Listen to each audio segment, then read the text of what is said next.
So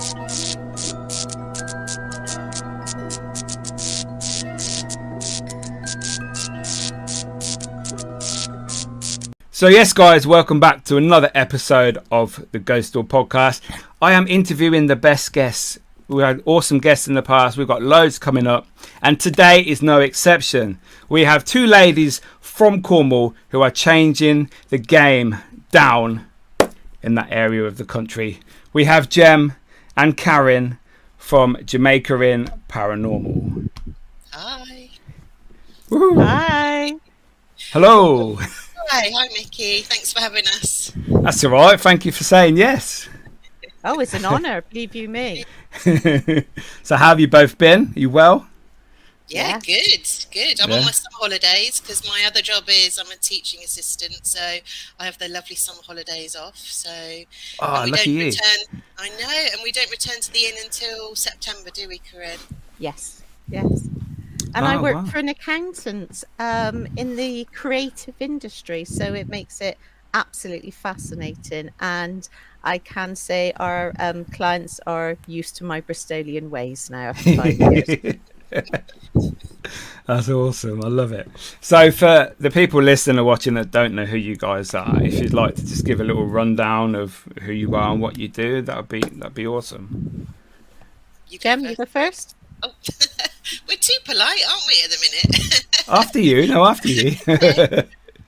So if I start, I've been interested in the paranormal, I think, as soon as I was a sort of toddler. Always loved the weird stuff in life. And as soon as I could investigate, I could. So I've probably been sort of investigating for the past sort of 20 or so years. And I born and bred in Cornwall, but moved away into Somerset for about 15 years, came back, and that's where it all took off. I met Karin on a brilliant public paranormal night at Jamaica Inn, and we hit it off, and I loved her ethics, I loved the inn, and I was really lucky to be invited to be part of the inn. So, I've been there probably for about maybe 3 years, maybe 4 years, I'm not quite sure now. So that's me. Awesome. Oh, bless you. How can I beat that? My God. So, I've been investigating, I think it's coming up to 17 years. I had a haunted pub 30 years ago, which when you live with it, you try to ignore it, but it was quite interesting. And then when I left and my son got older, I got into the paranormal, the public nights, etc. Yeah. And if someone had told me how much my life would have changed by doing this, I would never have believed them. So now I've been 9.5 years at the Jamaica Inn, part of the paranormal team. Absolutely fascinated study. It's ongoing. There's always new things you discover. I have a small team, South Bristol Paranormal. I am a producer. I do talks. I do BBC Radio Bristol, and I am a heritage paranormal consultant. So I never stop, but we love it. We absolutely love it, don't we? That sounds brilliant. Yeah. What got you guys into the paranormal the first time then? Did you see a spirit when you were little? Did you see a nan? Or was it TV based? Or what sort of made the spark in you to get involved with the ghosts and ghouls? I think for me, reading. I was a really weird sort of reader. I could read from a very early age. So as soon as I discovered books and ghost stories, I absolutely devoured books. I think it's like the Osborne Book of Ghosts. That was brilliant. And I remember reading a book and it had something about Peter Underwood in it in our school library. And I thought, that's what I want to be. I want to be a ghost hunter when I grow up. But growing up back in the 70s, 80s, there was, didn't seem to be a proper job for it. Whereas now, that's what I'm, one of the jobs that I'm actually doing. I'm incredibly lucky.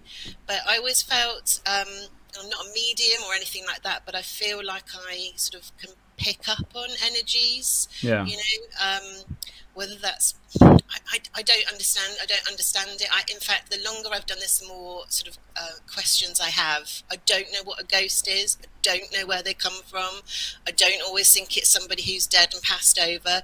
All I know is that some places you can walk into and it feels edgy, it feels different, or it feels lovely, and there's more to life than that we can see in front of us. So, and that's what fascinates me and keeps me going.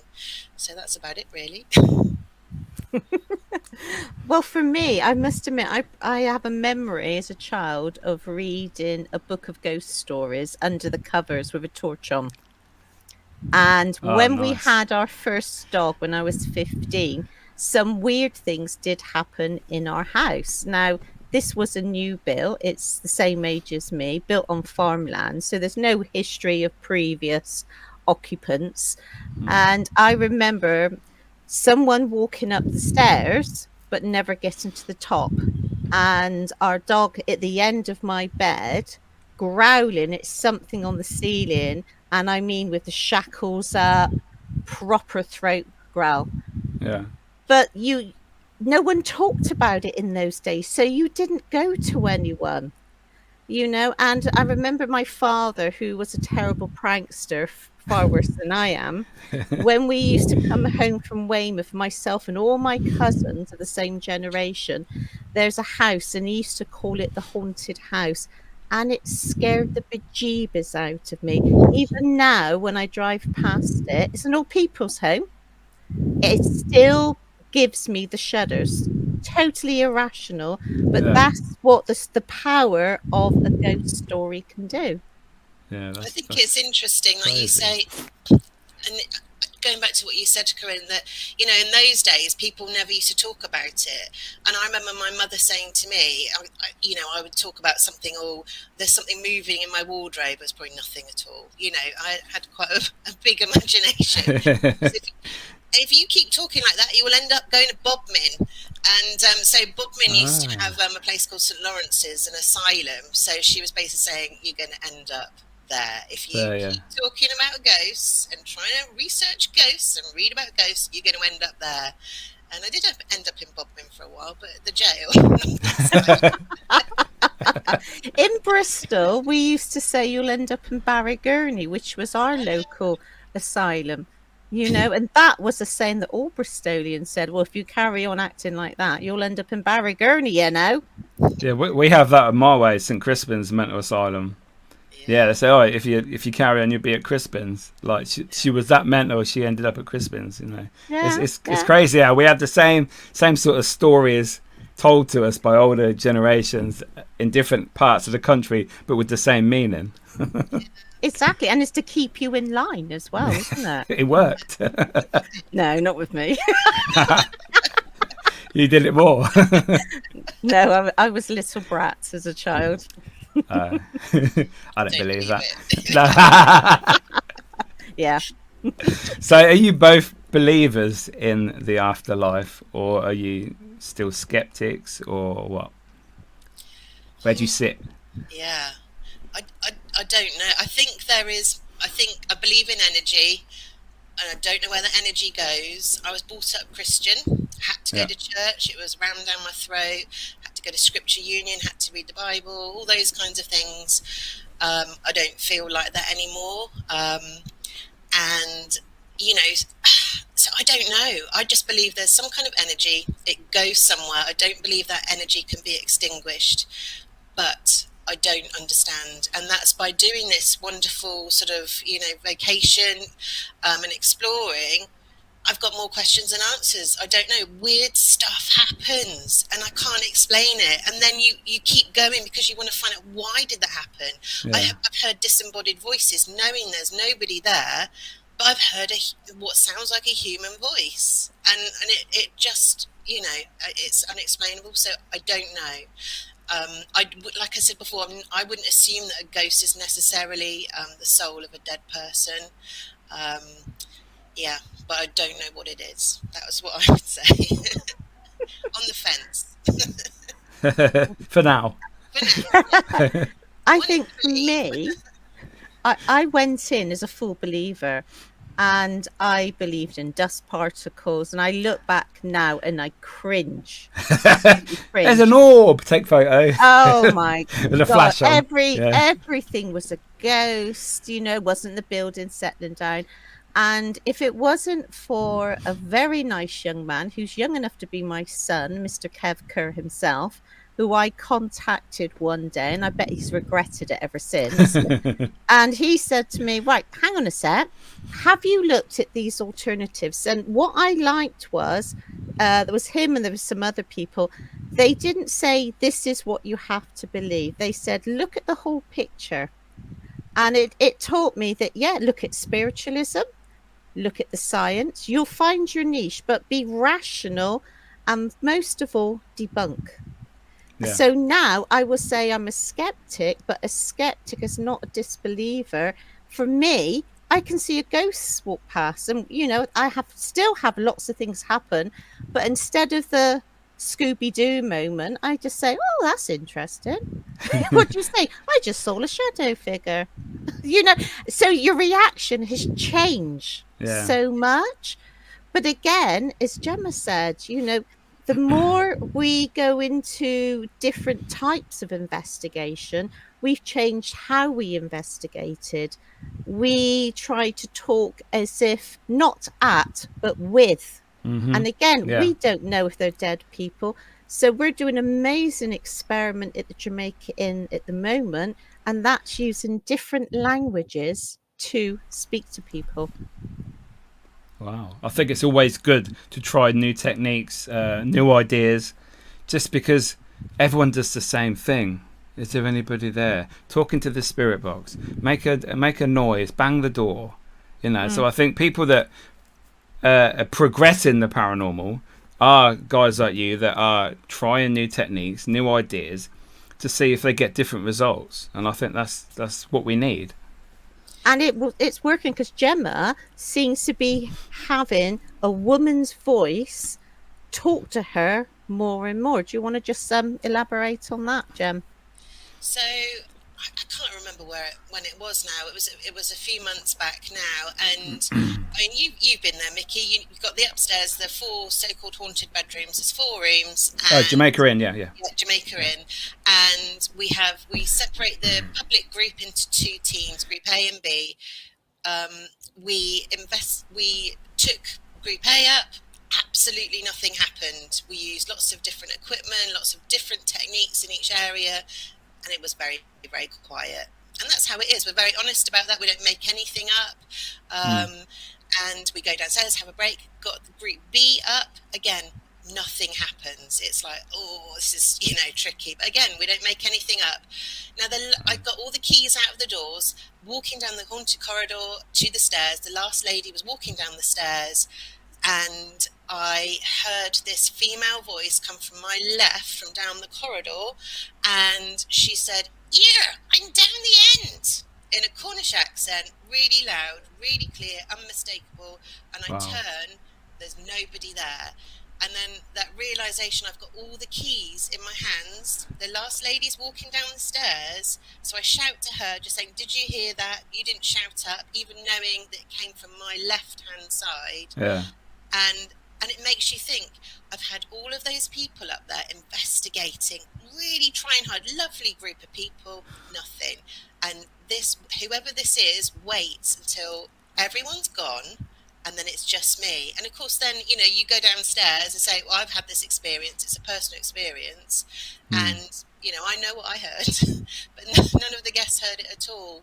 But it's been happening a few times now, and it sounds like the same voice. And also Karin's heard what we're getting is like a female singing out on the corridor. And as soon as you go out on the corridor, it stops. And it's like, it's something familiar. It's almost like she's singing some kind of a lullaby or a nursery rhyme, but it's not long enough for you to work out what it is, but it sounds so familiar. So I think we need to work on that more. I'd love to record it, but so far we've not been able to record it. It's typical. They're probably speaking to you because they're familiar with you. You're there all the time. So maybe they maybe some sort of connection with you, and they like you maybe. Yeah, maybe. I mean, as we're sort of setting up the rooms, I'll be chatting and just, imagining, if you believe that, just thinking if they are around, they might be listening to me. It doesn't just start as soon as the investigation starts. Oh no, no.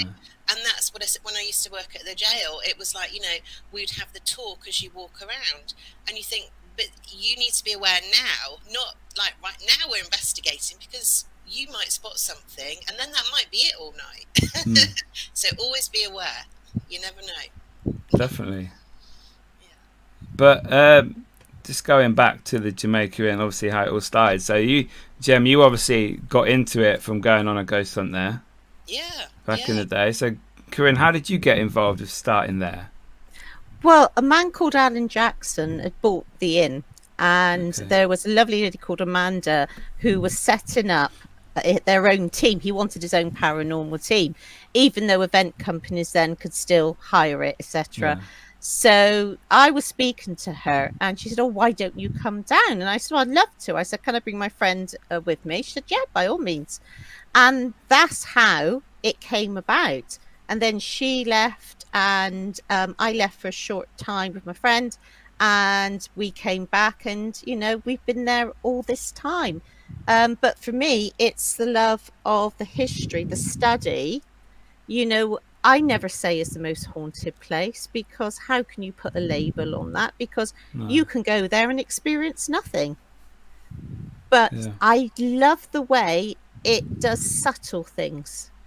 Like take 4 of us witnessed a couple of Christmases ago, a giant bauble come 3 foot out horizontal from the Christmas tree, stayed for about a second, then drop. And you're just all transfixed, thinking, did I really see it? Then you go to recreate it. It doesn't happen. It just falls down the tree. And it's the subtle things. I remember when you walk into the museum, you go in there in and out during the night. And at the end of the night, you walk in and honest to God, your shackles are up. You think, I'm not alone. And that happened in June to Craig, our only male member of the team. This man saves lives. He's Coast Guard, mountain rescue. Nothing scares him.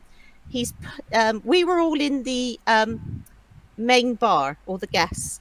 He thought, I'll put the chairs back in the cinema room. And he saw like a sort of a shadow thing.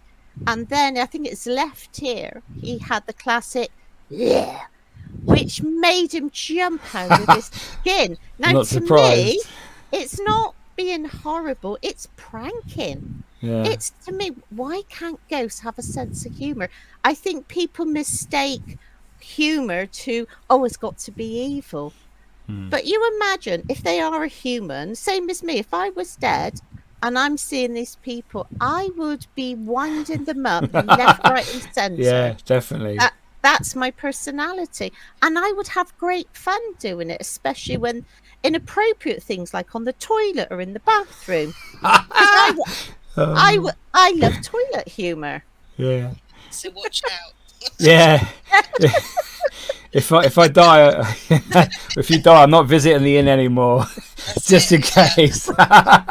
I'll travel, don't you worry. Oh, brilliant. Because last time I was there, I stayed in room 4, and you told me that there was the man that stands in the doorway looking at you over while you were sleeping, with the tricon hat on. Yeah. And and I thought, I don't want to open my eyes in the night. If I wake up, I was like, no. We finished and I went to bed about, 3-4 o'clock. And luckily it was getting light about 7 at that point. So I didn't wake up. But there's I like all this ghost stuff, but having one above my bed, maybe not the best thing for the old heart, that would have freaked me out, I think. I remember the first time I stayed in room 5 as a proper guest with my friend Tracy. And it was footsteps on wood, even though it's carpeted, and it went from my side round to hers. It didn't feel like a man, more like a woman's footsteps, but it would go around from the side, wait a few seconds and walk round. And I was so tired that I went to sleep. She nudged me. She said, "Don't you go to sleep. It's round my end."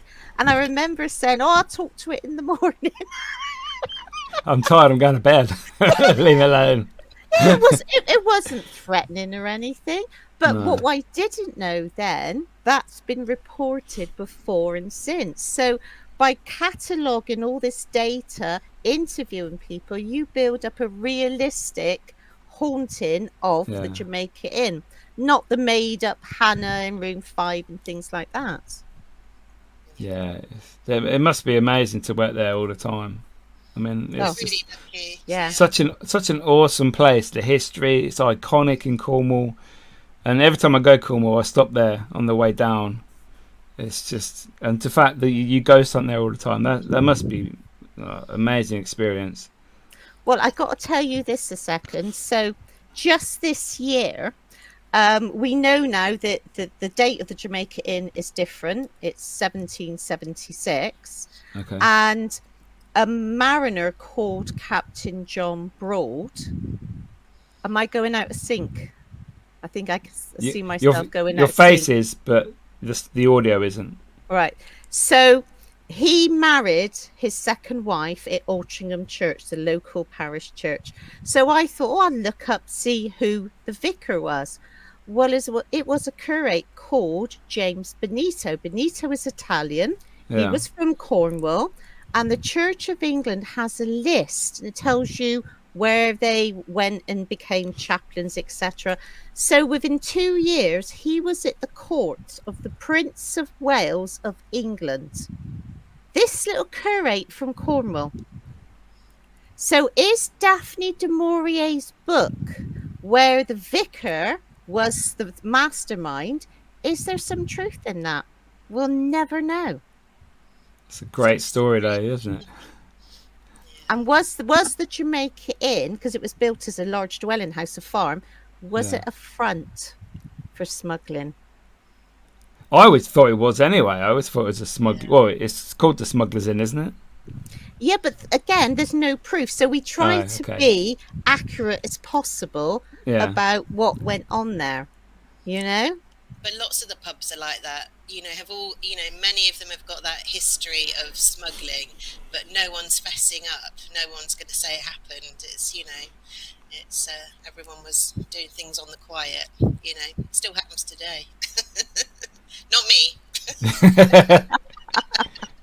I'm good. So when I had my pub, I had things come through my door. Perfume, clothing. A wonderful Irish con man used to get me the best perfume from his contact in Big Debenham. jacket. Do you want to buy this? It all went on. Yeah. Every pub that, had a side market, so to speak. That's just how it is, isn't it? Yeah. But yeah, so Gem, are you still at the Bodmin jail? No, you still work there? No, I left. I'm trying to think when I left. Karin, when did I leave? You probably know. It's been like a haze. June. Yeah, so June. So I've been there about a year. And Joe, the paranormal manager, left. He's moved on. And I just thought it's time. I've had a brilliant year. I absolutely love the jail. I love the history, its heritage, and it was a real privilege to be there. Awesome building. But it's just I think working at school, and obviously I live down in Penzance. Bodmin's quite a way to go. It's quite far, yeah. So I mean, Jamaica Inn's further, but we're not at the inn as much. Bodmin jail is, every week. So I spent a good year there. Although I had been there previously, helping on ghost event companies before all the changes. So I know you've been there, Miki, haven't you? Before it was turned into a hotel. There's a picture of you, I think, in what's now the Naval Wing. I remember seeing you there, and I used to help run events there with Ghost Hunting Cornwall. It's been a real journey. And it's, I've only been there once in the daytime. I didn't stay, but the photo I think you were talking about was it was the outside part of the cells, that would, Yes. yeah, and everyone was locked up, or it was locking up, and we were just going back to the car, but it was still open. Yeah. So someone took a photo of me, and then you see like a white figure standing in one of the windows, and no one was wearing white. Obviously, the uniform of the staff. I think at that point, there was a bloke, or whoever it was. They worked in the bar bit, Yeah. and then they just opened and let you in, and you went for a wander. At that point, Yeah. it wasn't proper guided tours when this photo was taken. Yeah. So for me, I didn't see it till I got home. Oh my god, what's that? Yeah. Someone yeah. So someone's staring at me. Yeah, it's awesome now. So that part of the building now, the ground floor, I mean, it's got a roof on it. You've got hotel rooms above, and you've got the cells you can walk through underneath. It's, the history is still there, and it's an awesome building. If you go, and we stayed one night there as well, didn't we? We did, and do tell. Anything happen? So, it was interesting because each cell room is made up of, each hotel room rather is made up of 3 cells. So they've knocked it into one big room. Well, actually, you've got a bathroom, a sort of, the first room you come to, you've got your tea and coffee area, dressing table and a lovely chair. And then the next cell is your bed. So before I walked into the room, Karin was in there first. She says, right, quick, come in. Just walk around our hotel room and see which area feels edgy or the worst. And so walked in, and it felt awful. And that sort of prickly sort of feeling, felt a little bit sick, and thought, okay, that's interesting. Walked into the bathroom, felt fine. Walked over to the bed, felt fine. And you felt the same, didn't you? And then we kept quiet, and then our other team member came in. And so Rachel, we did the same thing with her, and she had exactly the same experience. Walked to tears. As soon as you walk in, it just feels awful. Yeah. So it's interesting that maybe there's some kind of residual energy left in those areas. And during the night, Karin was sleeping like a little princess. We were spooning, and I was next to the wardrobe, and we were on the very end of the civil wing. I can't remember which floor we were on, and we were on the very middle, and we were on the very end room, so there was no one next to us, but I could hear what sounded like an argument coming from inside the wardrobe. Really faint, almost like there was a radio being played of 2 males having an argument, but you couldn't work out what they were saying. And it was, as soon as I'd noticed it, it was gone. Typical. So whether I dreamt it or not, but it seemed to have woken me up. And Mrs. there was still asleep, so she didn't hear any of that. But there's lots of experiences there. You should check it out. It's an awesome building. It's brilliant to investigate now, isn't it? Because when we did it, we did a collaboration with Jamaica Inn and Bodmin Jail for a public event, and it was fantastic.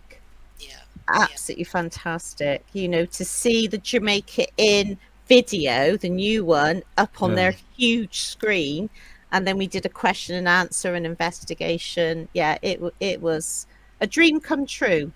It was a really good night. And also that night, Diane Chambers, who I know is one of your Twitter friends, and I was off with one of the members of the public. She came down, and I left her because I was busy. I was working and not investigating with her, and she saw a solid figure walk past in the moors, and she's gobsmacked, so you'll have to chat to her about it at some point. Wow. And I missed it, so it was a good tip. But Diane talks a lot, and she was quiet. She was just really puzzled by what she saw, and you'll have to ask about that. Did you? What's the best evidence you've captured, or best thing you've seen at the Bodmin Jail? So for me, there's so much. I mean, you get a lot of EVPs.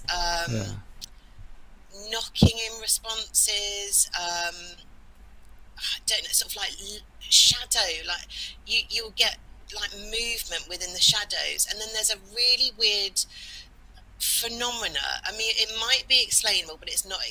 It hasn't been explained yet. So in the courtroom, well, it's like a mock-up of a courtroom. So there's a dark walk experience. So when you go on a paranormal night or you hire it privately, the courtroom, all the sort of attraction is off, and it looks like a courtroom.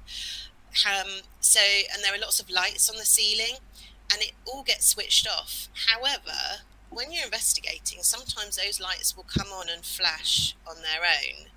And they got in the electrical company, all the electrical engineers who set this up, I think they're called Sana, and they do all the light systems, all the shows for Universal, for Disney.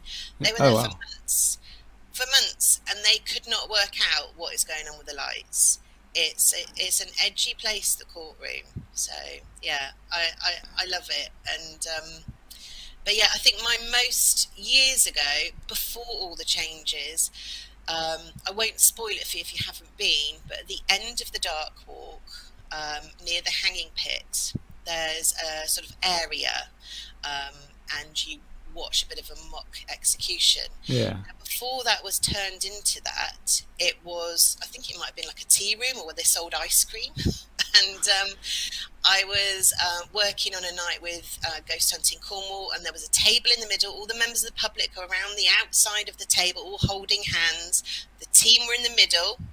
And all of a sudden, I looked down at the floor, and I don't know, just something really dark came in across the floor from under the door, and it moved like it was a human. I can't explain it. If I was to say what sex it was, it looked like a female. I couldn't see any features, but it was like it was crawling across the floor towards us. So Wow. I'm sort of blinking, thinking, what am I seeing? Because this is real. I've never, and not since, seen anything like that. And then my friend, I could see her looking, and I said, "Can you tell me what you're seeing?" And she described exactly what I was seeing. And then after she'd said that, we could smell this awful smell of rotting, like, fish. And then about a third of the group said, "Whoa, what's that smell?" And I said, "Oh, it's all right, don't worry about it. We know what it is," even though we had no idea what it was. Yeah. And with that, it went out of the room. It sort of like just reversed out of the room and dissipated. But what's interesting is that only about, a third of the group smelt it. No one else saw it. And I cannot explain what that was. No one's, to my mind, ever had an experience like that. And I saw that, and I trusted the person I was with who was having the same experience. So personal experience for me, and that was awesome. But it's an odd place. Yeah. I'd love to spend time there. It just sounds. It looks the part as well. Yeah, it does. But then again, it's a bit like Jamaica Inn. It's just got that uniqueness, I think. Yeah. And the fact is so different, aren't they? Yeah, very different places. And people said what was lovely is where you'd get people who go to the jail will then come to the inn, and and they go, "Oh, I've seen you before." Up everywhere. If there's something paranormal on, generally there if it's in Cornwall. And it's just lovely. It's a nice sort of community of people who like weird stuff. Yeah. So what about the Jamaica Inn? The same question. What's the best thing you've ever seen there? Oh, God. Or happened to you there over the years? Probably loads. Yeah, I think something that you couldn't explain. It's like, oh my God, that has like the wow factor. There's quite a few. I think my first ever ghost. So when you see your first ever ghost, whether it's a ghost or not, that's a wow. That was on a public event, but long before I had anything to do with it. It was a haunted happenings one. Yeah. And we were in the museum. We were sat on chairs in a circle, and the host was calling out. I can't remember exactly who's calling out for something. And I had some bracelets, and I put some bracelets on the floor, and it wasn't your typical ghost. I saw like slithers of film cut into strips, and you could see this Victorian girl, about 7 or 8, with long blonde curly hair, dark dress, white over smock, so it's late Victorian, on her knees. Now, to my eyes, she was playing with the bracelets, but my bracelets didn't move. So, it's a good observation. So I'm not saying it was that, but other people claim to see her. What I didn't know, that description we have going back 30 years at least of the same person. The only thing that varies is the colour of her dress under the white oversmock. So there's that one. Yeah. And then I think seeing when you were down, I went down in the lower restaurant to turn the lights off for the pool table. As I'm walking back, you've got the doors to the kitchen. The lights were on in the kitchen, and I just saw a black shadow figure. Because I remember coming up to you and going, I've just seen something, you know? Yeah. It's the subtleties. Two little pairs of legs walk under a cabinet in the museum, seen by myself and another person. Having footsteps round my bed in the manager's flat.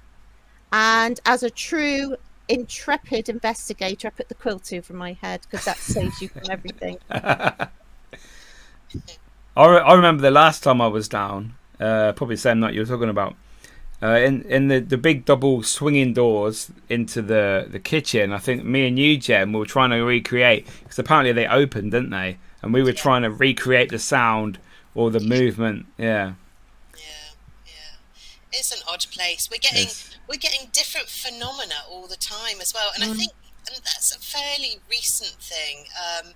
It just changes all the time. So, and people say, well, "Where's the most active place?" We think it could be anywhere. It could be outside, could be inside. It's just odd, and now in the new haunted, new bedrooms, 34, 23.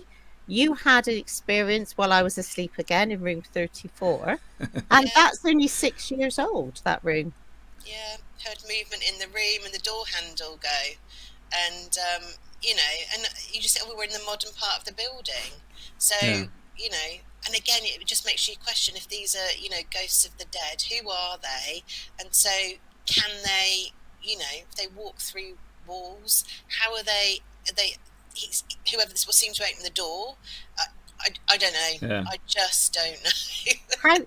My argument is, how can they see, say they were Victorian, Georgian, whatever, how can they see a building in modern times? So knock on a modern door, or was happened to Rachel Hayward in the main bar in 2018, see the tricorn man sat on a modern chair with his elbow on the table like that, looking at her with an expression of amusement in what the hell are you doing? And of course I was looking in the opposite direction. So, do ghosts, whatever you want to call them, do they see us now? Do they see the building now?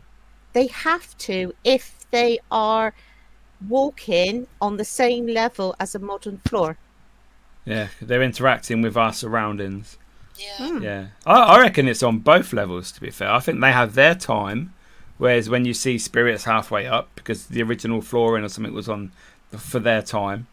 And obviously, like you're saying, the experiences that we have now in the modern furniture that we have, and they're using that as well. So I reckon they could do both. Yeah, there's a classic case. A woman told me this story, and it's brilliant. She lived in an Edwardian house. So, of course, no bathrooms. One of the bedrooms was her bathroom. So she's having a soak in the bath on an afternoon. The door opens, in walks an older lady wearing 1920s clothing and hairstyle. So this lady opened the door, she looked in, she saw her in the bath. Her face was absolutely shocked. The lady in the bath is seeing her. Then the lady from the 1920s just slowly faded away.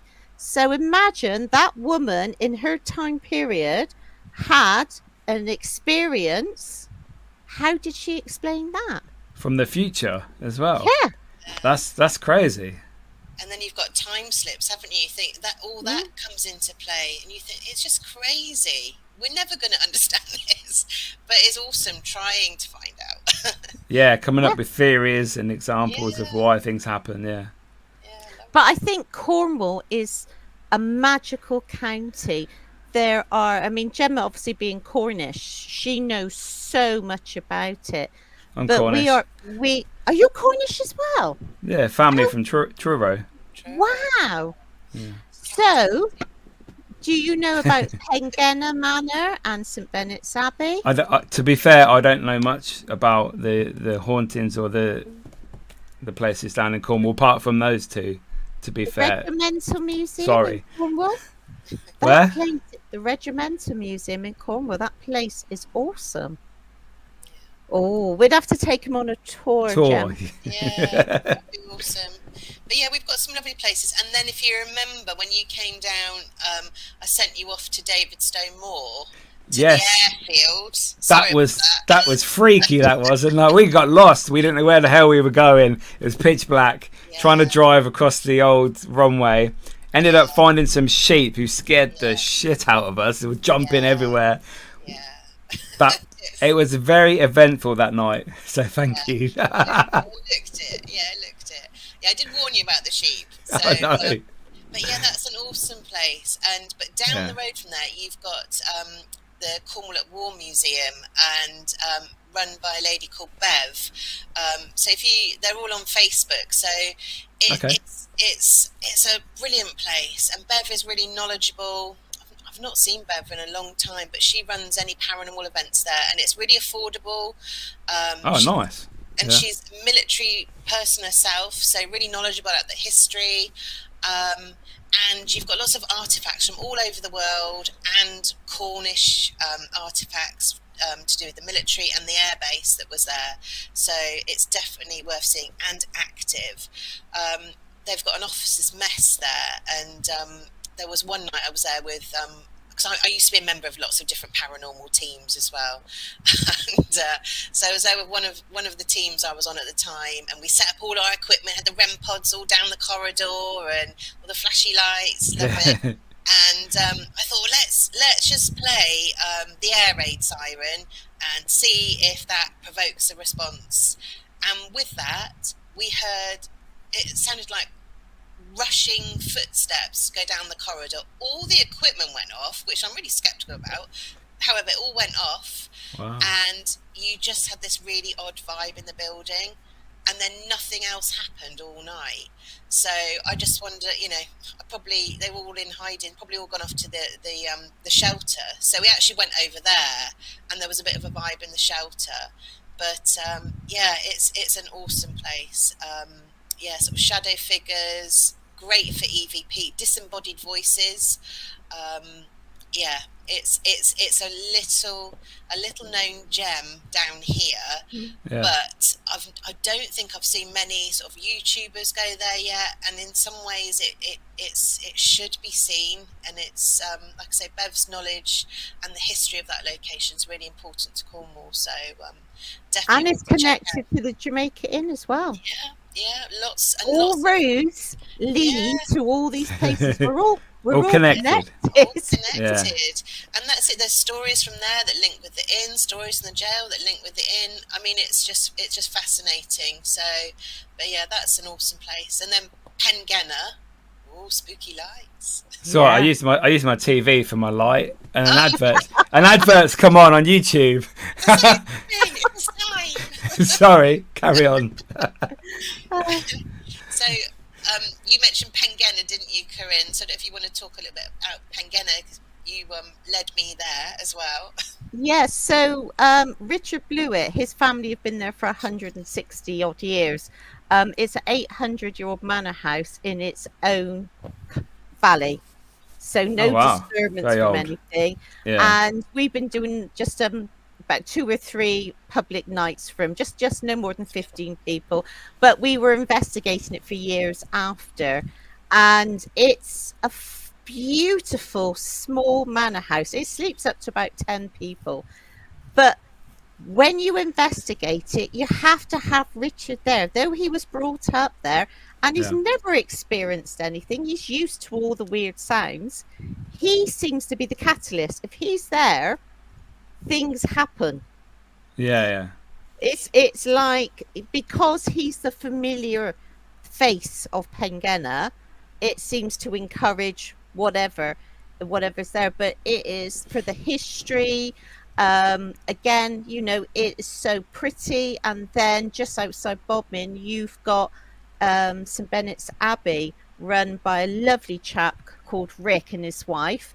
And it is what's left of the Order of St John, sort of a hospice. Yeah. So we've investigated that a few times. That can be hired. So I've had my side poked in the main dining room. You imagine this is like 1420, that building we're in. Wow. And because it was a French order, a friend of ours was talking French. When he finished, we all heard a woman's voice say, "Ha!" Because obviously modern French is different to medieval French. Yeah, But yeah. it was like she was saying, "Huh, call that French?"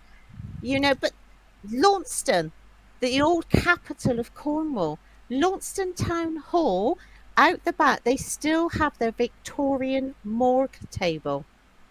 Ooh. That was Nice. still being used up to the 1950s. And in the First World War, for about 4 or 5 months, it was a VA hospital. So the caretakers have lots of reports. There's a pikeman at the top of the stairs by the offices. A lady used to work there. Her son called him the Star Wars man because he's only about 4. You've got the museum that's been renovated. That's haunted. They had to call the Bishop of Exeter in many years ago to do a blessing. You've got the White Hart. You've got, during the Napoleonic Wars, you had French officers. They weren't even prisoners of war. They were given the Eagle House, and they used to go out wandering, having tea. And their poor naval personnel, the basic soldiers, were in terrible prisons. But because they were gentlemen, you see. So, you know, there's so much history. And all the hangings used to take place in Launceston before Bodmin Jail was built. And they still have the hanging bell. It's in a school now that used to toll to signify a hanging was taking place either in the Castle Brown or at St Stephen's Hill. There's so much there. I've got a question for you. I was in Cornwall in May, and I went to Tintagel. Have you ever done anything there? No. I suppose you can't, can you really? No, I mean, I don't think they allow investigators in, but obviously it doesn't stop you walking around and soaking up the atmosphere. Yeah, I personally would never do anything unless I had written permission as my own ethical rule. Yeah. The old post office is haunted. Yeah, it's very old, isn't it? Reported. Boscastle, you've got the Wellington Hotel, the Witches Museum. You've done the Witches Museum, Gem, haven't you? Yeah, they're very sort of select on who they let in, but it's worth asking. But it's likely to be a no, because I think they're just incredibly busy. They're not open all year round as well. And quite a difficult place to investigate as well. Lots of noise contamination because you've got the owner's flat is above. But the owners actually live in Docklands in Launceston. They won't let us in there either. I tried. You tried. Yeah, good on you. But I was very lucky. Jane invited me in there along to one of her events there, and it's real privilege. But Boscastle as well is beautiful. You've also got St Nectan's Glen. That's just really sort of like feels really spiritual and just beautiful place. Again, it's not that touristy. Not a lot of people know about it. So St Nectan's Glen is another place to go and have a look and tune in. And lots of pubs, smuggling pubs on the coastline. There's so many. Yeah, I was even thinking, like, coming on tonight, I was thinking about there's one down in Sennen, the First and Last pub in Sennen, and allegedly lots of smuggling went on there, and I think the landlady's wife, landlord's wife rather, was called Annie. I can't remember her surname, sorry, but she basically dobbed in a load of people who were smuggling, and the locals weren't very happy about that. So poor Annie got dragged to the beach, and she got roped to one of the rocks, and so the tide came in, and poor Annie was no more, and her Yeah. body was dragged back to the inn, and she was left in her old bedroom for a while until the little cemetery next door to the pub. They found, dug a little grave, as you know, you would know, Yeah. and put her in there, an unmarked grave. But her spirit is said to haunt there. And some people have said that they've woken up at night. They've had horrendous nightmares of drowning and water, or felt like they've been under the water. Some people have said that they've seen this lady who's just wet and covered in seaweed. Who knows? So I haven't stayed there yet. I've been there for a few drinks, had a few pints in there, but not investigated it yet. So, and I've not approached them either. So it might be worth finding out a little bit more about that. Great story though, great haunting. If people do see the image of the figure of that lady. Yeah, but smugglers made up hauntings to keep people away. We had a lovely story told to us. There was an old smuggler on his deathbed, and a priest came to give him the last rites, and he said, "Father, you don't remember me?" He said, "No, my son." He said, "Many years ago you were walking along the coastal path and you wanted to go, there was two routes, there was a fork in the road. He said, you wanted to go to the coastal path." And I said, "No, Father, go that way, it's better." And he said, "I'm so glad you listened to me." He said, "Why is that, my son?" "I would have had to slit your throat." Oh. If he'd gone the wrong way, you see. You would have seen what they're up to. Yeah. But saying that, flipping the coin, I had a fantastic report by Dr. Leslie Trotter, who did a load of new history of the Jamaica Inn. And the port of Falmouth, this is how blatant the smuggling was. So a ship came into the dock. Before the customs men came on, it was rammed with locals who bought their wares. And then the custom came on, and this chap wrote to the Duke of Bedford. He's in an inn, there's hawkers, so there's people selling, you know, silks and everything because the ship's coming. It was so in your face. Yeah. I never realised that. I thought, it's all like by midnight, but no. That's crazy. Everyone was in on it. I do have a story to ask Gem about. Yeah. Now, I've seen videos on YouTube, you probably know where I'm going with this, of a certain house in the middle of nowhere that is supposed to be one of the houses owned by Aleister Crowley. Yes. And to me, to be fair, I got roped in, and I'm like, I want to go there. It looks evil. It looks cool. You know. It does. It looks fantastic. I mean, it doesn't now. No, I can imagine. It's been just wrecked, hasn't it? It's been annihilated. So, yeah. I mean, but like you though, Miki, I heard the rumours of it growing up there, but they were just rumours. But there was no fact in them at all. And I before it was sold to the current owners, I went in there. I've trespassed into it. I'm going to admit that. The big fireplace and all the thing that people wrote satanic stuff on. But before all that, it was left. So you had all like the old bottles on that fireplace was beautiful. Yeah. And then it got bought, and it got advertised on Cornwall Live, and it just flagged it up. It was labelled possibly something like the Crowley House, and then that label stuck. So if you hadn't heard about it, everybody in Cornwall did. Then it was in the Daily Mail, other national newspapers, and then and I get it as well. Big locations are expensive, etc., etc. But so I took it upon myself to find out who owns this. Found out who owned it. Contacted them. With a view to saying, are you, about your views on the house? Do you think it's haunted? Now, these people are, I'm not going to divulge their religious beliefs, but they're really anti anything to do. Aren't they in Scotland?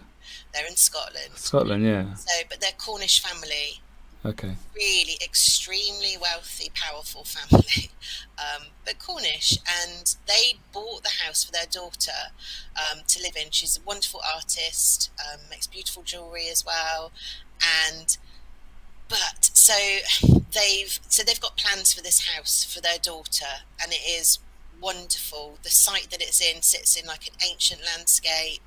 Yeah.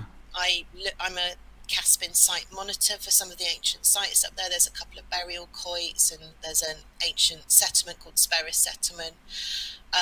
It's really sensitive, the area, so they're having huge problems getting planning permission, but I have no doubt that they will.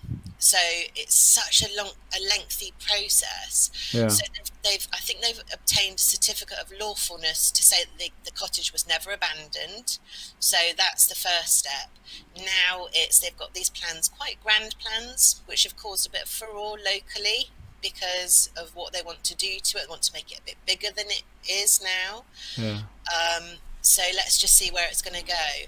But yeah, these people, they would never, ever give permission for anyone to investigate there. And I respect that. And I would never do that. I keep an eye on it because when I go up and check the sites, I go up at least once a month to check on the ancient sites, and I'll pop in there, and it's just vile at the minute. But it's been so abused. And the story of Crowley, he never lived there. You know, I can't say that he never visited there, but there's no proof. People say that he had a black mass down at Zena Church. No, I know all of the local families. I know all of the farmers. There's 3 or 4 big farms down there. None of them in living history or their relatives in the past have any knowledge of this ever taking place. So it's like a rumour. However, what I will say is that Crowley did visit Cornwall. He fathered a child down there. So he was about. And there's stories of him at Men and Toll, again, our ancient, beautiful landscape, interacting with those sites, doing whatever it was he did. But all I can say is there's no proof he was ever in that cottage. He never owned the cottage. It's a lot of it stemmed from, there's a couple of books, but they're very, it's you know, it's whether I don't know where they all got their proof from. It's kind of up to you what you believe, but all I can say is there's no proof he ever lived there, and that's it. So I saw a couple of videos from American YouTubers, so they travelled all the way and must have seen it from that press release that you spoke about. And it got all that way, and that's just like, it's a good story, isn't it? It sells. It's Aleister Crowley. Yeah, it's a good story, and I have to say, I'm not going to say the name, but I took before it was sold, I took somebody from America up there to have a look at it. You know, so I've done that, and I get it. I understand the pull of it, but it's trying to change that locally and just saying there's nothing there. There is no link with Crowley, so you know, if you're going there with that, the cottage is beautiful. Well, it was beautiful. It's in a beautiful spot, and hopefully will be beautiful one day. But it's been annihilated. I know I talked on another podcast recently and said we had one event where a group of people en masse went up there, and they were the ones who instigated the annihilation, where lots of satanic symbols were plastered in red all over the place. And actually some of the symbols weren't satanic. I think they're, would-be Satanists, and actually some of them were all about, it was like the Tree of Life stuff actually was the complete opposite of what they were intending to do. So that makes me question their knowledge of what they were actually up to. Got it off Google. Yeah, probably Googled it or something. But they spray painted all of our local signs from the A30, all in red, all the way pointing the way up. So if you didn't know how to get there, you do now. And there's been a few people I've contacted who have publicised the place, who I thought were on the good side of the paranormal and are still advertising it as one of the most haunted places. And it should be off limits. I just think, there are abandoned places, but somebody still owns them, and this house has hopes and dreams for a young girl, and whether you think, oh, you know, they don't live in Cornwall, they're up in Scotland, she is desperate to move there and turn it into a home and an artist studio, as it was for years. Yeah. The artist Brian Winter lived there. He's exhibited at the Tate Gallery. Lots of famous artists. Patrick Heron used to live down the road at Eagle's Nest. It's a really, you know, historically, that is what is more paramount than anything to do with Crowley. So you mentioned Caspin, is it? So what is that? Caspin? So Caspin, so Caspin, it stands for the Cornish Ancient Sites Protection Network, and it's a small group of volunteers who look after and help maintain the sort of sacred sites like standing stones, stone circles, barrows, quoits. Yeah. There's so many down here. It's so unspoiled, and that area around Zena and West Penwith, it is beautiful. That coast road is probably one of the most beautifulest roads to travel on. But yeah, if you Google Caspin and look at their sites, we have once a month we go to a site and help clear it and maintain it. But I have adopted the site at Zena to monitor, so I'm up there sort of waist deep in bracken and covered in ticks. Nice. Trying to survive, and just trying to keep it all back so that those quoits, especially Sperris quoit, which is my favourite. So Sperris is Cornish for spirit or ghost. Okay. And it's about 4,500 years old, this quoit. So you've got all those cremated remains of our ancestors, Miki. Could be there. Yeah, very much so, yeah. Yeah, could all be in there. And it's one of the most peaceful places to sit. In amongst the bracken, I just sit on the quoit, and it's just so peaceful. It's beautiful, and it's lovely to get away from St Ives because it's so busy in the summer. So yeah, check out Caspin. Do that. Avoid the beaches. Check out Caspin and sign up. Yeah, do it. So, Karin, I got a question for you. I hear that you are doing a show, a paranormal show. Oh, yeah, another one. Yeah, another one, yeah. Another one, yes. So, how it came about, I volunteer as a paranormal consultant for Visit Somerset. So, it covers the whole of Somerset. So, I was at Shepton Mallet the other week having a meeting. I go and advise, we chat, we offer ideas to lots of haunted places, you know, and offer help in any way we can. Yeah. So because I work for an accountant, and I said with a lot of creatives, one was a filmmaker. And we'd done some filming before at my friend's medieval church. And I said, I was just chatting about what I do. And he said, I like to do some filming. So within a week, suddenly I got together some venues, and I said, what do you want? He said, well, I'm an observational filmmaker, and I want to do something that's real, you know, because I've done the TV entertainment shows, etc. Smile to the camera, you know, and how it's edited. And I said, I'm not faking anything. He said, no. So first then we got the lovely Chris Howley and his partner Lucy.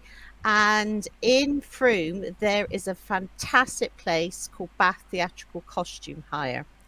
So it's a 3-generation business. It started in Bath, and the place in Bath where Russett's grandmother started it, the Silk Ladies, the ghosts, they would walk in, she could hear the swish of their skirts, the footsteps up, and the clinking of teacups. They would come and have their afternoon tea. So when they went to this big warehouse, which part of it is a woolen dye mill, and the other is sort of like modern, they started getting poltergeist activity. So we went there. I'm supposed to be off camera all the way through, so you don't see me. Yeah. They've done the filming. They had some interesting stuff. So it's like, right, what should we do next? Shepton Mallet. So Jenny, who works for Shepton Mallet, she's like me. There's nothing she doesn't know about the history, about the ghosts. She walks around that building on her own. She's only about 5 foot. I wouldn't argue with her. And we got the wonderful Dr. Kate Sherrill down as well. So nice. those two together bounced off each other. And then John Shackleton had this amazing idea to bring in this ferocious tracker dog, drug dog. It had 2 handlers. We weren't allowed to look at it, stand in front of it, make no sudden moves. Yeah. This was a 7-year-old, highly trained dog. So they're going round the prison. I think it was B block. This dog would not go past this cell. It turned into a quivering wreck. Wow. And the handler had never known anything about it. When she got it past, it went back to normal. They had a door slam. Now, we were the only people there. There was no one in this big prison. So filmed that, and I said to John, he said, I want one more thing to do the pilot. I want a castle. I went, oh yeah, I'll get a castle out my bra for you, you know. Get your book out. Yeah. That's one. So there is a castle in Clevedon, a privately owned castle called Walton Castle. It's owned by a lovely lady called Margarita.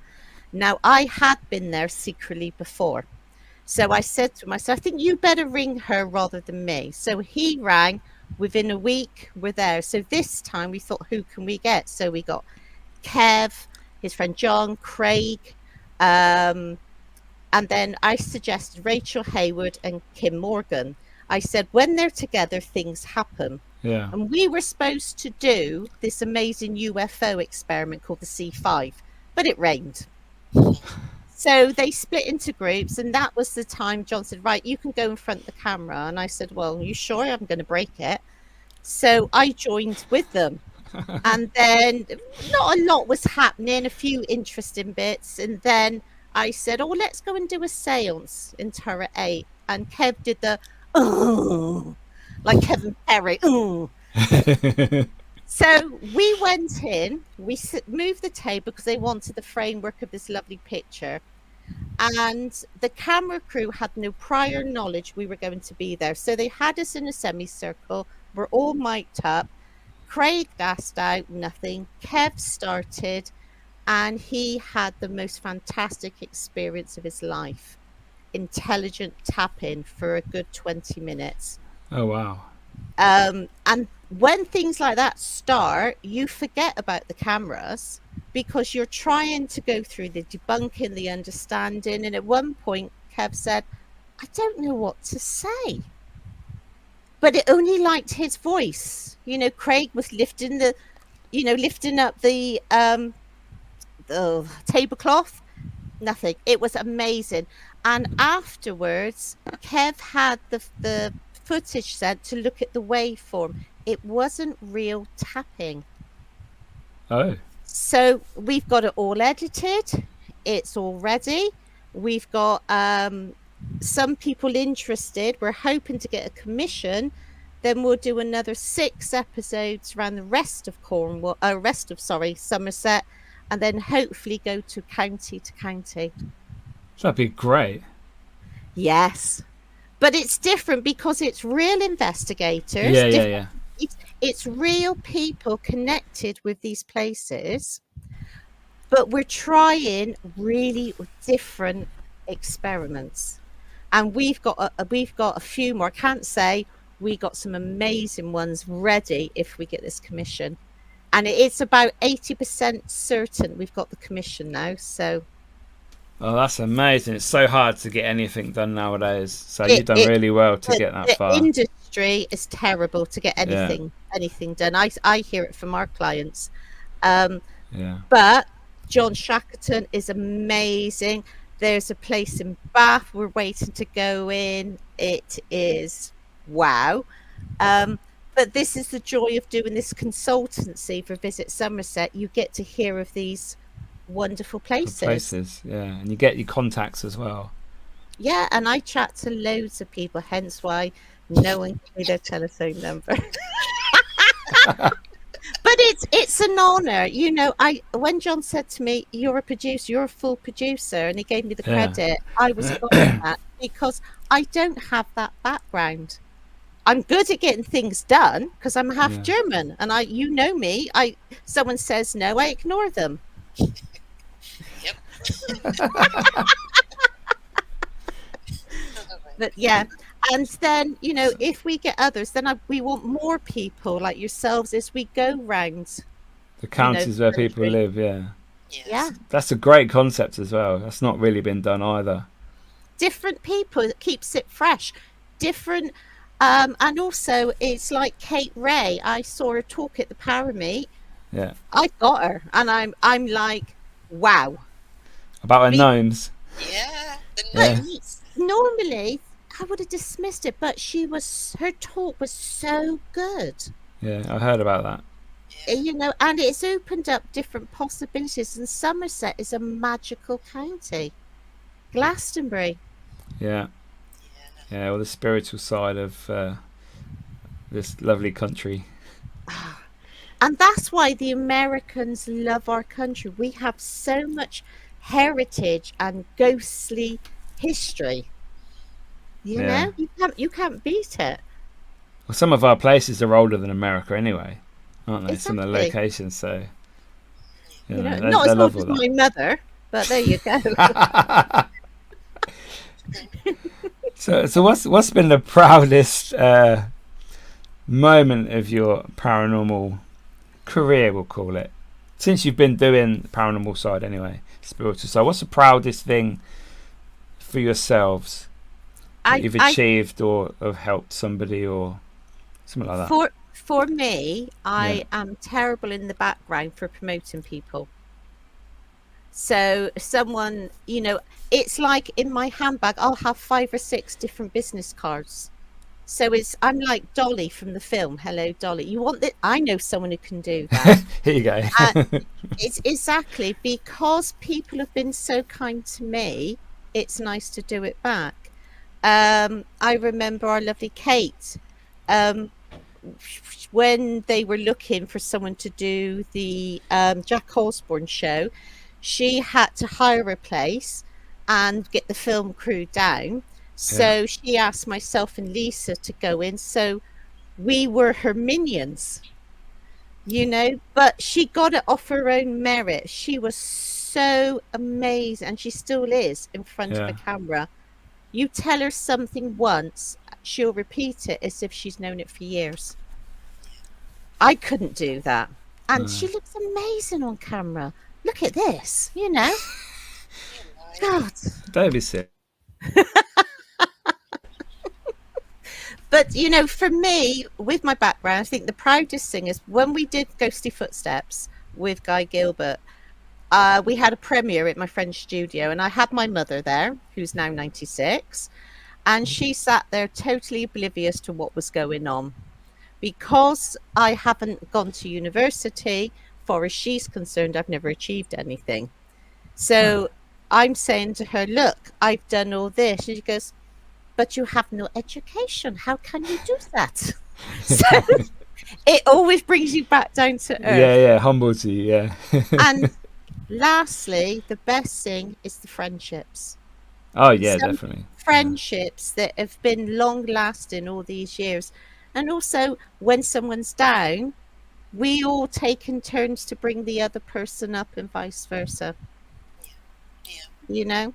Gemma, I love spooning her when we're staying together. It's our favourite thing, spooning. We spoon a lot. And I will admit, we have farting competitions. Yeah. I'm not saying who wins. It's got to be done, isn't it? But that is the upside of the paranormal. There's nothing better than going away for a weekend, hiring a location, good company, loads of wonderful experiments, taking in turns with the experiments with different beliefs. Doesn't mean to say you're right. Try different things. My husband says that all the time. I ignore him. But it's the joy. I never tire of it, No. So it's got a few questions left. I'm gonna like take Cornwall out of England for the moment. Don't be offended.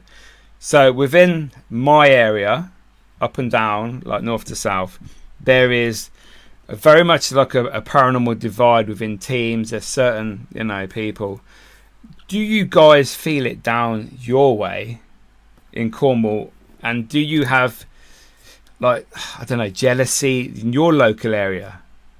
Or is it just our side? I hope I explained that right, because, I don't know. Yeah, I don't think there's jealousy. I think for a while there was, I'm not going to name names. No, don't. That's fine. But there was one particular group who were trespassing, and again, I've done it, but trespassing into churches, live streaming, and with wrong history and without permission, and so I had been like verbally threatened, various things like that. But it didn't stop me. I managed to get, and working alongside Karin, there was one particular church which is now locked at night because the parishioners and the church warden had no idea what was happening at night in their church. So things like that with well, say one or two teams doing that, but not competition as such, but also, trying to approach that with just saying, you need to think about the people who live in those properties or own those properties, or if your family is buried there, and think about the ethics and sensitivities of that area. Because it's things like, again, volunteering for Caspim, we had a few years back, we had aliens spray painted graffiti onto one of our quoits. So my worry would be it's just keeping in check those groups. So we're watching. Do what you need to do, but please just be respectful, and just if you visit a site, don't abuse it and get the history right. But no, as far as competition or any arguments or anything, that would be it for me. I think a lot of groups sort of keep themselves, or they tend to come to, we get them on our events, don't we, Karin? They might, a couple might come along to the inn or the jail or Pangana or wherever, and actually it's quite, those people are quite nice. We learn from each other, and if you don't agree, we respect each other's opinions, because none of us really knows what's going on in the paranormal, really. None of us really knows what this is. So not until we die. Exactly. It could be a bit late then. I must admit, I see a lot of it on social media, and when I joined a charity years ago for 5 years, it taught me a valuable lesson. Don't put nothing out on print, on social media, because you get dragged into he said, she said. I was very close for 10 years for a friend. The friendship ended, and for 2.5 years there were horrible things written. There's a local person who's well known for causing trouble in the paranormal. He used to write awful things, and I had to get the police involved. That stopped now. Good. But again, we can't all agree. And when you write something, it can be misconstrued. So I like to speak to the person. There was something I saw and I thought they haven't got permission, and I know them. And I rang and I said, look, sorry, if you got permission. He went, yeah, honestly. I went, that's fine. Sorry. I said that I'm worried if you didn't, other people will go there, and I know that it's privately owned. He said, no, Claire, I wouldn't do that. So I'd rather sort of try to be understanding. But going up to the Midlands, doing stuff for hotel chains, I have come across some of the things, aware of it anyway. I don't take sides.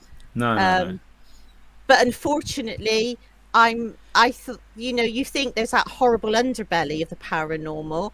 It's apparent in every group. As a human species, we go into gangs. We do, and it's part of it. And we say things privately about others. We all do. We are human in that aspect. But it's different actually putting it out for other people to read in,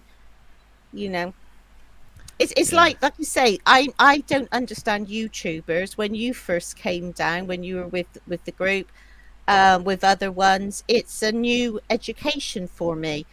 But we are very select who we have down the Jamaica Inn, I must admit.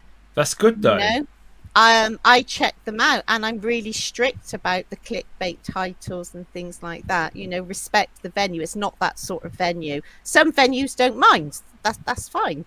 It's all about But money. it's Yeah. got to be about keeping the brand, keeping the ethics, and you know, I'm involved in a new business that's going to have all of that.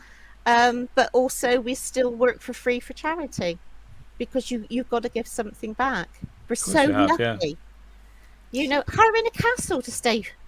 I'm going back to the castle in November, staying there for the Yeah. night. It's costing a fortune, but wow, you know, how does this happen? I'm from the rough part of Bristol where the riots were, and you know, you're walking and staying in places where their belongings are worth a fortune, and you've got that trust. Yeah. You can't buy that. Very lucky, No. aren't we? It's magical, and I think we're all so lucky what we do. Yeah. And then It- meeting up at the para meets, getting to know people. Those poor lads from London, Macduff, McBride, I can never forget it. You know, the lad I had the past life, he was a Scottish person. Oh, yes. Yeah. So it's Mac everything now. Mac. I was saying, Yeah. yeah, I don't think he got the joke this time. No. I've been asleep since then. I remember nothing. But yeah, I remember you saying everything when we were in the south one. Yeah. You know, it's fun meeting all these different people, and you know, meeting someone like Laurie, and she's amazing. She's so Yeah. gifted as a writer. Yeah. You know, I can't write. I can talk, but I can't write. We all have our own uniqueness and our own strengths and weaknesses, don't we? So Exactly. You know, Yeah. 6 stone lighter would be nice. My husband would like it, but then again, he can't talk. He looks like Daffy Duck now. He used to look like a big rugby player with a 6-pack. See him now. Jeez, you don't know if it's front or back. Come in. Is he going to watch this? oh, No. we love you, Karin. No. He doesn't believe in any of this at all. It's a good job. So, bucket list location for you both. I'm taking you there now. Anywhere in the world, where are we going? Haunted location. Do you know there's one place I would love to do? Yeah. My mum's from the Sudetenland, so it's Austrian based. So when Hitler came in 1938, he annexed it and became part of Germany. When the Russians came in, they hid for 6 weeks. They were raping the women. It was horrible. The farm that had been our family for 200 years was taken away by the Czechs. My mum did 5 years in a forced labour camp as a 17-year-old. The town next to the village is a castle. It was a Russian military hospital. My mum had to go in and pick up all the blood soaked bandages and everything. I want one day walk through those corridors and see what she saw through her eyes. That is my bucket list. It's not Wow. about the ghosts. It's about The walking in those. experience. Yeah. Yeah. So though I joke about her, war is a terrible thing that Yeah. can happen to anyone regardless, and probably why she's still alive now at her great age. If I could investigate it, even better. Better. Yeah. Yeah. But that you know, all the castles in the world, but this place looks like a palace castle. Okay. That is my bucket list. Wow. What about you, Gem? I mean, there's loads. I mean, I know there's no chance of it, but again, bucket list. And if I could, I'd love to get into the Enfield house. That's mine. Yeah. Yeah. I just want to get in there. It fascinates me, that case.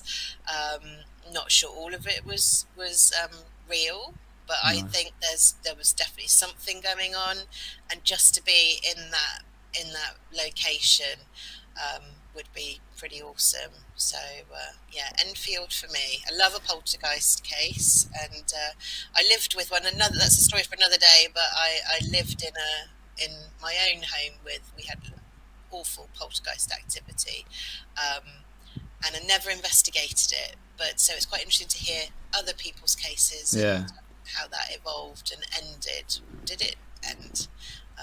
Fascinates me. Yeah.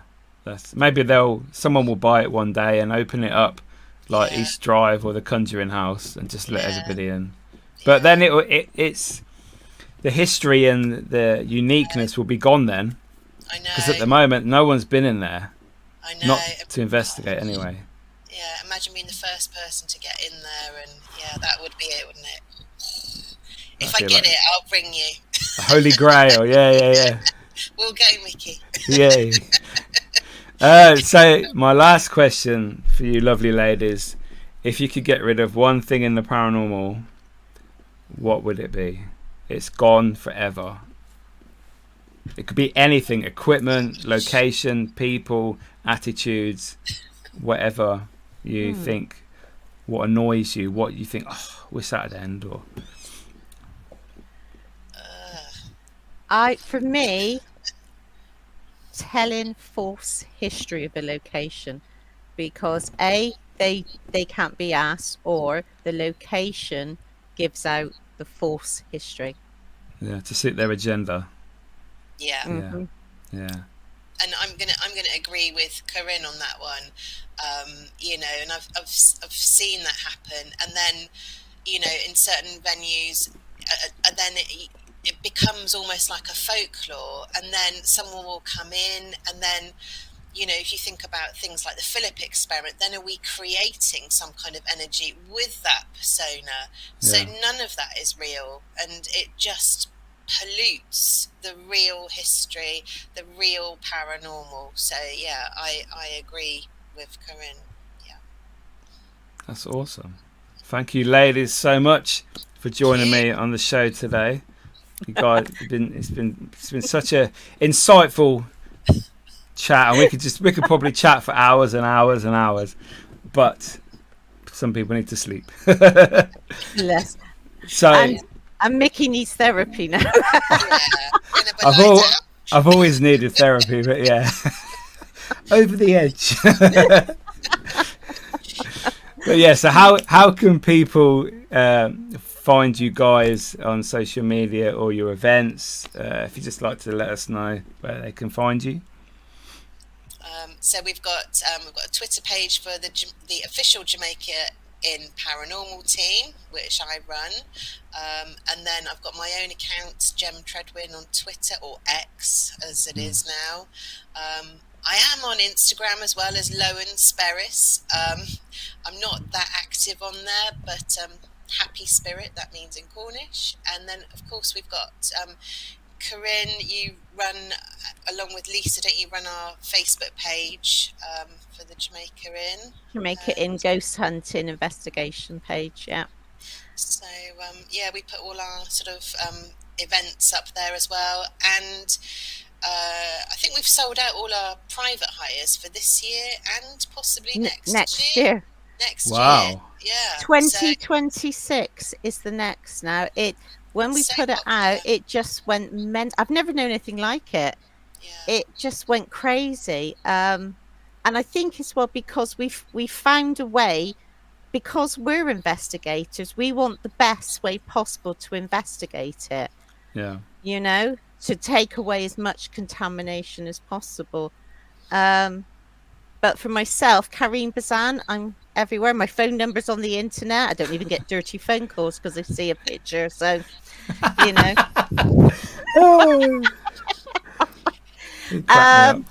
visit Somerset. Yeah, I'm everywhere. I'm not as good as radio. Yeah, I'm very naughty on BBC Radio Bristol. I get away with saying slightly inappropriate things because it makes them laugh. There was one time, I got to tell you this, the presenter was leaving. Now we've got the actor Joe Sims, who I have an absolute scream with. But anyway, James was leaving, and the producer said, "Do you want to do something?" I went, "Yeah, all right." And it's 7:30 on a Monday morning, and BBC Radio Bristol is I think it is well-to-do radio. Yeah. So James, we're chatting away in the studio. James said, "Have you heard about the No Wash campaign?" And I said, "No, James, tell me more." He said, "Well, it's about saving the planet, not washing your clothes as much. I wash my jeans after 3 wears. How often do you wash your underwear?" I said, "I don't wear any." And he just stopped. He laughed. He said, "You don't wear underwear?" I said, "No, I've had a hysterectomy. I'm dry as a bone now." And I carried on talking.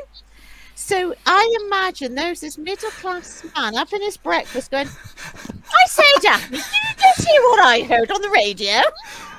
Oh, dear. Anyway. Wow. The iceberg. There we go, guys. What an awesome There it show. is. Thank you so much. What a way to end. That's What a way. perfect. Great timing. So thank you very much, ladies, for Well, joining me thank you, today. Miki. Thank you. Thank you. Awesome. See you soon. Take Bye-bye. care. Bye. Wow, guys, what an episode. The stories that those ladies can tell you are amazing. So what you need to do now is go down, visit Jamaica Inn, go and see if you can get on a public event. Obviously, the ladies said that the private hire is done. I'm guessing the public events still have people to go on. Who knows? But go and have a look anyway. It's an awesome place. Just go to Cornwall anyway. Make sure you subscribe to the YouTube channel. The views are going up. The subs are going up. And it's all down to you guys.